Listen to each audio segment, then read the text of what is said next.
कामयाबी हासिल करने के लिए जज्बा और समर्पण की भावना होनी बेहद जरूरी है। कामयाबी वही होती है जिनमें संघर्ष करने की क्षमता होती है और चुनौतियों से लड़ने का जुनून। एक पिता फल बेचता था, लेकिन उसके बेटे ने खड़ा कर दिया 300 करोड़ का व्यापार। कर्नाटक के एक छोटे से गांव मुल्की में एक पिता छोटा सा फ्रूट बिजनेस करके अपने परिवार का खर्चा चला रहा था।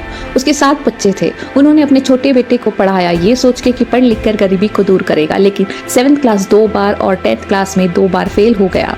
तब पिता ने अपने परिवार के साथ मुंबई अपने बड़े बेटे के पास चले गए, जहां उसका छोटा सा होटल का बिजनेस था। वहीं उसके छोटे बेटे को काम पे लगा दिया। कुछ तो काम आएगा, लेकिन वो जो 2 बार फेल हुआ बच्चा आज 300 करोड़ का बिजनेस कर रहा है। वो कैसे?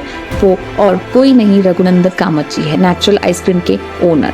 एक छोटा सा आइडिया के ऊपर भरोसा करके 6 लोगों के साथ मिलकर पहला आउटलेट ओपन किया था, जहां आज 130 आउटलेट है। क्वालिटी वॉल, अरुण जैसे बड़े कंपनीज के बावजूद इन्होंने कैसे ग्रो किया? फेल होके भी आज आइसक्रीम मैन ऑफ इंडिया का नाम इन्हें कैसे मिला और उनकी कहानी से हमें क्या प्रेरणा मिलती है, इसके बारे में आज हम इस वीडियो में जानेंगे।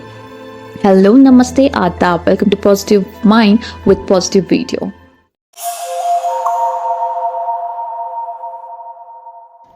नाइनटीन 1980 में जब रघुनंदन के पिता वो अपने फ्रूट बिजनेस से इतना कमाई नहीं हो रही थी और घर चलाना मुश्किल हो रहा था, तब वो अपने परिवार के साथ अपने बड़े बेटे के पास मुंबई चले गए और सभी परिवार उस होटल के बिजनेस में हेल्प करने लगे।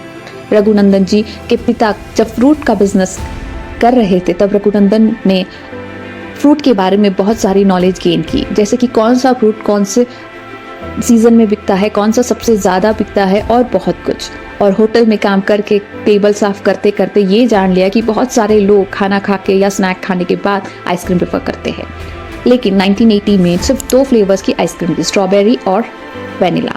तब उनको एक आइडिया आया डिफरेंट फ्लेवर्स के आइसक्रीम बनाने का। जब ये आइडिया अपने भाई के साथ उन्होंने शेयर किया, तब उन्होंने मना किया, क्योंकि उनके फेलियर के कारण कोई उनको इतना इम्पोर्टेंस नहीं देता था। उसी तरह उनकी आइडिया को भी किसी ने इम्पोर्टेंस नहीं दी। जब उनके होटल का बंटवारा हुआ, तब सभी ने अपने अपने हिस्से का पैसे लेके अलग हो गए। तब रघुनंदन जी को भी अपना हिस्सा मिला। बट आइसक्रीम का बिजनेस तो करना है, बट वो कैसे करे? रघुनंदन जी ने सोचा कि बड़े बड़े आइसक्रीम कंपनी के से हट के अपना आइसक्रीम का बिजनेस कैसे करे। उनको आइडिया मिला स्ट्रॉबेरी आइसक्रीम और मैंगो आइसक्रीम से बड़ी कंपनी एसेंस मिला के आइसक्रीम बनाते हैं, तो क्यों ना हम डायरेक्ट नेचुरल स्ट्रॉबेरी और मैंगो के पल्प के साथ आइसक्रीम बनाएं। 1984 में अरुण और क्वालिटी वॉल कंपनी तो थे, बट किसी का आइसक्रीम पार्लर नहीं था। तब कामत जी ने अपना पहला आउटलेट जुहू में ओपन किया। बट आइसक्रीम उस टाइम प्रीमियम प्रोडक्ट था, जहां मिडिल क्लास कुल्फी लेती थी तो हाई क्लास लोग ही आइसक्रीम प्रेफर करते थे। सो उनका आइसक्रीम का पार्लर इतना नहीं चल रहा था, बट उनको खुद पर यकीन था और अपने आइडिया पे भरोसा। तो उन्होंने आइसक्रीम के साथ साथ पाव भाजी भी बेचना शुरू कर दी, लेकिन रेगुलर से थोड़ा स्पाइसी बना के। जब भी कोई कस्टमर पाव भाजी खाने आता था तो स्पाइसीनेस को कूल करने के लिए आइसक्रीम ऑर्डर करता था। इसी तरह लोगों को उनके आइसक्रीम का टेस्ट का पता चला और उनकी आइसक्रीम फेमस होने लगी धीरे धीरे। जब उनकी आइसक्रीम फेमस हो गई, तब उन्होंने पाव भाजी बेचना बंद कर दिया।